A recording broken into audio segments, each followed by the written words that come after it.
Hi, my name is Dr. Vaikuntan Rajaratnam, and this is part of my assignment for the Masters in Instructional Design and Technology of Open University, Malaysia. And this is on the learning theory and its application in the digital age. Right. The basic function for learning to occur requires the function of the brain. The brain is basically an organ in the head of every individual, which then processes sensory stimuli from the environment of the five senses, and this is then modified within the brain system to either remain in memory, and from which we then recall our facts as we meet them in the future, and it also is used to part of the process in which we preserve ourselves in the self-preservation or ego. Cognition is the higher function of the brain that helps us to modulate and modify our thinking, our memory, and use of new stimuli and new information based on old stimuli from what is known as acquired prior knowledge, and to modify them to reach a stage in which we learn new facts and new information and store that back from the memory for use at a later date. So with that, we know that people learn in different ways, and the brain is crucial to this, and it is dependent upon how the brain obtains the sensory stimuli and how it stores it, codifies it, and brings back from memory. And it occurs in various social and cultural contexts, and it is dependent upon how it has been modified by the way people have interacted with the individual. And we must understand that people not only learn in different ways, they also have their own feeling towards learning, and the emotional aspect of learning can be an important motivator and demotivator for learning to occur. Therefore, in teaching, we then must understand how people learn. And teaching is therefore the process of organizing the whole environment with the sensory stimuli to the individual so that they have an ability to organize that knowledge and information and activities, and so that they can then use these new information with the or previous existing information and then produce new knowledge. And therefore the whole process of enabling this is what teaching is all about. So traditionally there has been three learning theories. Originally, that coming up with Skinner and his group, the behaviorism, where basically, like any animal, it is dependent upon stimuli and conditioning and behavior, and it's a reaction to stimuli. There's, to a certain extent, in certain forms of learning, especially in psychomotor skills, behaviorism becomes an important tool that can be utilized to ensure predictable learning outcomes. So it's a matter of understanding, and remembering is important in behaviorism, as compared to cognitivism, says that the brain has got an important part to play in learning. And here it's a process of acquiring new information, storing it, and then based on what acquired prior knowledge and comparing it and creating and evaluating new knowledge. Constructivism says that the theory is that nobody learns by themselves, but they learn together in groups. And here it's one of reacting and interacting with community, and it's a process of constructing subjective reality-based information. And it is here where we analyze and apply the knowledge. And with the digital age, the whole area of connectivity enhances this whole process, and it's called connectivism, where the whole learning process is nothing but a connection of specialized nodes of information and obtaining them cost effectively. So the features of the behaviorism learning is merely one of observation, and one learns by seeing and then internalizing it and then and performing it. And it's a matter of how you provide feedback. Positive and negative feedback has got a process of reinforcing the learning to occur. And basically memory is the process in which you have a repetition of learning steps, and this provides the necessary behavior and outcome that requires. So it's basically one of stimulus and response. Whereas in Cognitive learning, it's very structured and conceptualized, and here's where the individual is trying to get a theme and a schema, and he's trying to see theories and principles, and he rearranges them, the knowledge that and information that he receives, to in his own way and create his own knowledge, from which he then able to retain and have deep learning to occur. In constructive learning, where learning is considered as a social activity, and therefore the importance of the learner interacting with other learners, the teachers, and maybe even participating in the process of learning among each other. There's engagement is required, and there is a remixing of knowledge, and social interaction is crucial in constructivist theory of learning.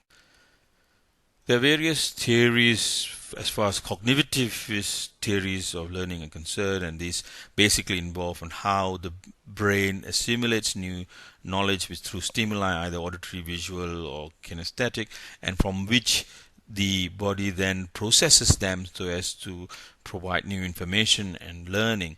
And one of the theories that's used frequently in medicine is called Gestalt learning, Gestalt psychology, which is a process of recognizing patterns, and through which the student is taught to recognize patterns and then make diagnoses and diseases and help in the management of patients. So in cognitive learning, there's an inner mental process where the individual requires to be actively participating. And all the senses are used, listening, watching, touching, reading, and experiencing. And then the brain processes the stimuli and then sends it to memory through coding, either short-term or long-term memory, from which it is then drawn again as acquired prior learning and prior knowledge for future reference and learning to occur. Now here is an example of a community of practice for constructivist learning. This is for mainly practitioners who are already in practice. This is a LinkedIn's group that I run called Hand Surgery International, which has over 850 hand surgeons from around the world who meet regularly, who puts up various forms of clinical problems that can be seen here, and you get various responses to that. And so here learning is occurring between peer-to-peer with real-life problems, which are patients and case-based discussions, and really rich and learning is occurring. An example of constructivist form of learning through the use of community of practice. Here's a close-up look of the various contributors from around the world who are discussing and learning from each other on the various aspects of hand surgery problems that has been put up by individuals.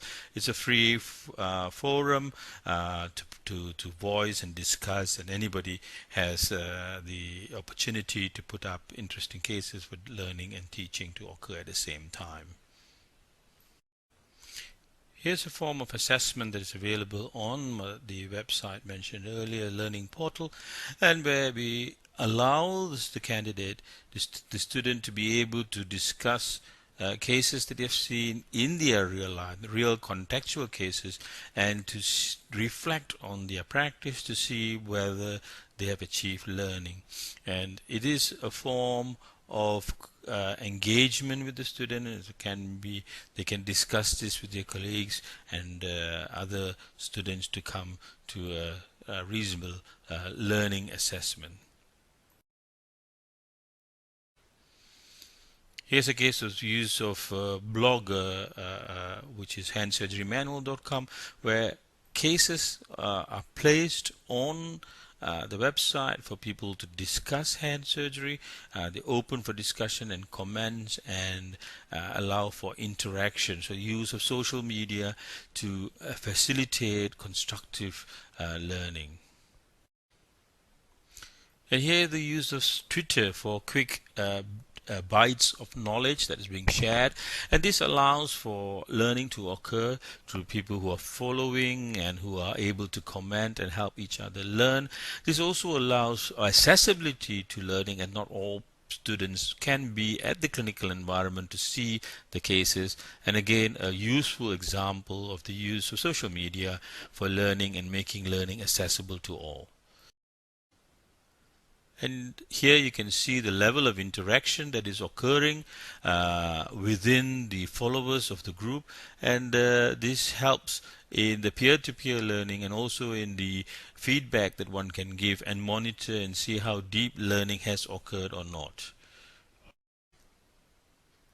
Here we see an example of Facebook in which we allow for comments, and there is ability for individuals to learn from each other. And here you can see various real-life cases being put up, interesting comments, very timely, contextual, and current, allowing for followers to look, interact, engage, and ask questions. Here we see the use of technology in the form of a virtual learning environment, the use of WizIQ, where we are providing interactive learning among students with the use of a virtual learning environment. A case-based discussion is progressing, and it can be done remotely, allowing for the convenience of individuals and allowing both text, video, and case-based discussion to occur simultaneously. These can be recorded and then can be viewed by the participants to have their own feedback on how they have performed in terms of the answering the questions and understanding of knowledge, and a very powerful tool. And I summarize with this interesting pyramid. There's a modification of Bloom's taxonomy using the current digital technology and how this has changed. So we have at the bottom who are mere watchers and lurkers who just go around looking at other material and not engaging and participating. Then there are the sharers who will forward and share whatever they have seen to others. The commentators will leave comments and engage and interact with each other. Then there are those who produce their own material, as to creating their own knowledge. They may share others that they have, but they write their own content and upload it for others to view. And the bigger group, the pinnacle, is the curators, who will be the one who start off these sort of forums, the engaging people and moderating each other. Thank you. Here are some examples of where digital technology has been used to look at various aspects of learning that has occurred. Now here's one of the websites that is being managed by me, called handsurgeryedu.com, and using Moodle as the platform for the learning management system. And here you can see how the topics have been outlined into various categories, and the learning outcomes have been put very clearly, describing what needs to be achieved at the end of the day. So it's very much knowledge based. It is information that is going to be received by the individual, and it is clearly the outcomes have been made written out very early in the module. In this example, in the similar program, we see the use of multiple choice questions, online digital technology, to test the current knowledge among the students, so as they can then add on to the knowledge, have an option of choosing the material that they need and what their weaknesses are, and their learning needs can be analyzed with the use of these multiple choice questions prior to the commencement of the course. So this is another technique that's used in cognitive learning. Here again, in the same platform, the anatomy of the nerve has been included with clear outcomes, and a PowerPoint lecture has been produced, which can be downloaded by clicking on it, and they can therefore obtain visual, auditory, and textual matter as stimuli for them to be able to then use, compare with their previous knowledge, and learned new information. So again, using cognitive principle. Here's an example of the use of a link to a YouTube site where a video can be watched, and here both again information can be learned more dynamically through the use of a real case example, real world example for them to acquire knowledge and including skills. Skills can be demonstrated as is shown in this video, which can be watched on the link as mentioned. So the use of video again for cognitive learning, but here by the mere act of watching and observing, it could also be part of a behaviorist approach to learning skills, but the conditioning of rewarding may not be there directly, but it can be done through asynchronous methods of providing a response to a good outcome. Now, in the case of the behaviorist theories, the various conditions, various types of theories have been proposed. A classical one is the Pavlovian, based on the dog, in which the stimuli and a condition produces a specific reaction, and we can use it and modulate this to obtain specific behaviors that we want. And B.F. Skinner talked about operant conditioning, where the use of something to condition them and makes it a more reliable and predictive way of obtaining predicted behavior. Now, Bandura talked about a social learning theory, again watching by learning, and this has got a lot of implications even in the form of neurosciences, in which we have the concept of the mirror neuron.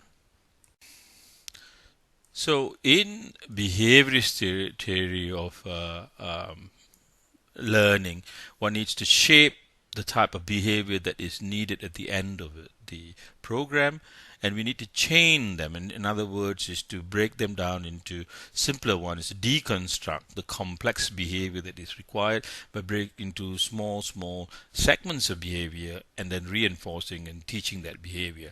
And we also need to help them discriminate between the various settings and when these behaviors can be used, and ultimately to fade away the stimuli so that they can then have encoded behavior which will then carry on and be permanent. So here again, in the same platform that I am running this program, we have the use of videos to teach sequential steps in a particular procedure in an animal model, the use of digital videos with explanations in terms of text and audio, and they are therefore able to use technology to acquire these skills by process of watching with stimuli and reinforced with text, even though there's no direct reinforcement, but a clear understanding of the knowledge read in the text with the video helps in the learning process as a behaviorist to learn psychomotor skills.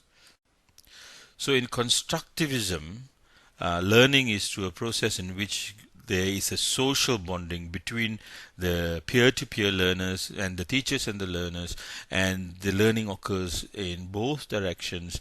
And here is the building of communities of practice. In other words, a group of individuals will share with the same objectives in learning, coming together and learning from each other. And it's a learning by discovery.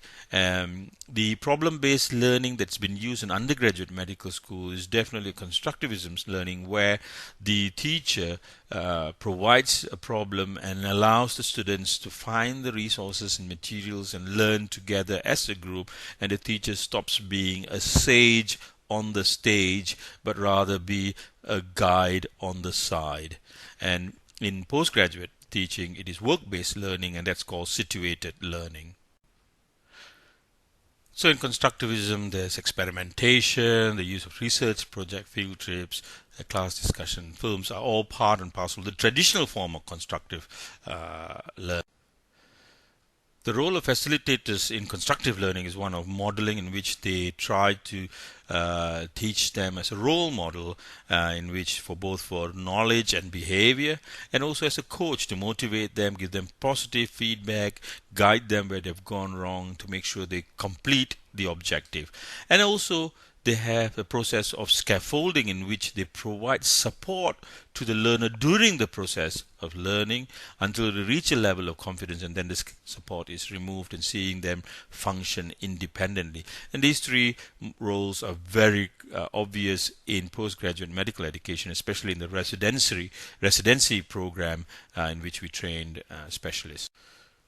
So the model for developing constructivist learning environment is to provide a question or an issue that's real life and from which they can then study, or the use of a case study for the group to study as a cohesive social group, and providing long-term projects, and problem-based learning again comes into this.